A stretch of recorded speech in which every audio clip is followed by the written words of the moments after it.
Hello, this is Corey Funk for Funk Film Reviews, and I'm actually doing my favorite film of 2022. And this, unlike a few years back, how I didn't like a Best Picture nominee that was a remake of a Best Picture winner of 19 in the 1950s. Or no, sorry, actually, it was 1961 West Side Story. Although I didn't like that remake. There was a remake of the 1930 Best Picture winner that I actually do like. It's called All Quiet on the Western Front.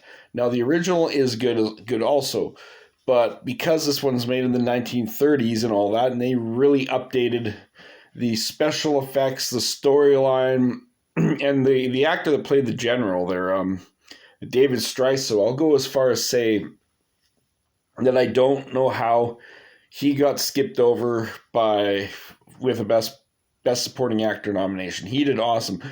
So did Felix Kammerer. He did really good as the lead role. And but the David Striso character there, I'll go as far as say, like when Paul Thomas Anderson first watched *Scent of a Woman* and saw Philip Seymour Hoffman and said, "I want that guy. If I was ever to make a movie, the guy, David Striso, the guy that played the general, I want him to be because I actually have an idea for a Western there as the main bad guy. I want him to be my main bad guy. So David Striso, if you ever see this, if I get this script going, I want to get this script to you. But All Quiet on the Western Front is a fantastic remake. It was nominated at the 2022 Oscars, even for Best Picture. It won Best International Feature Film. It won Best Score, Best Cinematography, and Best Production Design. And it is such an amazing remake, and it is such an amazing war film. I actually just watched it again on our Remembrance Day that we had here, but this one is a World War One movie, and in my opinion, it is my favorite World War One movie. I do like my favorite war movie. Like, this is one of my favorite war movies. Now, this is up there for close. My favorite war movie of all time came out in 1979, and that was Apocalypse Now. That's still my favorite war movie. But this is my favorite newer war film. This remake of the 1930 Best Picture winner, All Quiet on the Western Front. And there was a lot of amazing scenery, but like I said, this David Striso actor blew my fucking mind, and I don't know how he got ignored at the Oscars.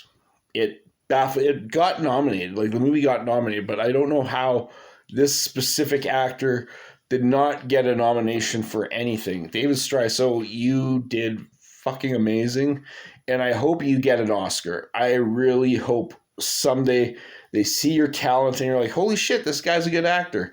You're phenomenal in that film.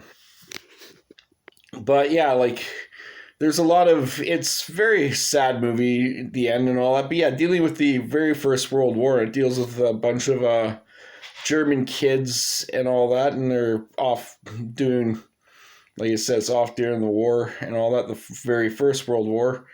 And yeah, it was cinematography was amazing. Also, I think it should have also with the sound, but Top Gun Maverick won for sound, and and the sound was phenomenal too. But a lot of war movies have that amazing sound quality and all that with the guns firing, but it's a movie I want to watch every Remembrance Day and Thanksgiving, because it makes you realize that the people that go out there and fight for our freedoms, and people that make fun of the people that fight for our freedoms, are the biggest piece of shit on the planet. I'm going to go say that.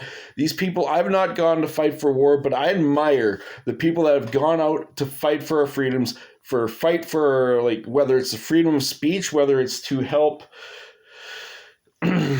yeah, like, they're fighting for atrocities, like fighting against atrocities, I should say, not for atrocities.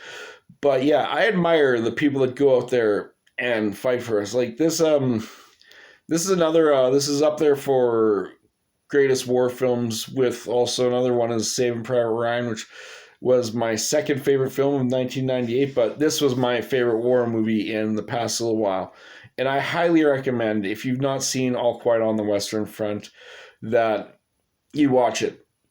But yes, this one was an updated version and all that, because at the time, I mean, there's still violence in the original, but with it being black and white and all that, this is why I think All Quiet on the Western Front worked for this Best Picture winner, and the other one didn't work.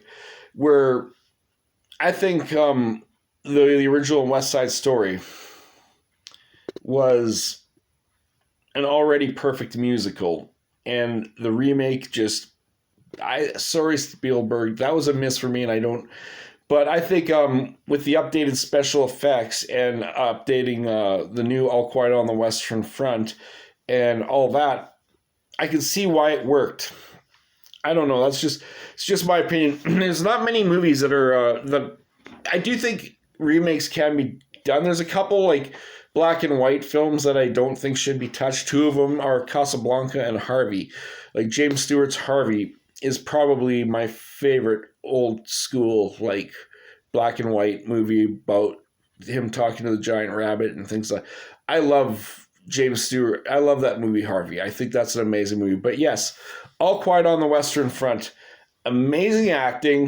Like I said, David Striso, phenomenal as the general, phenomenal, and also amazing cinematography.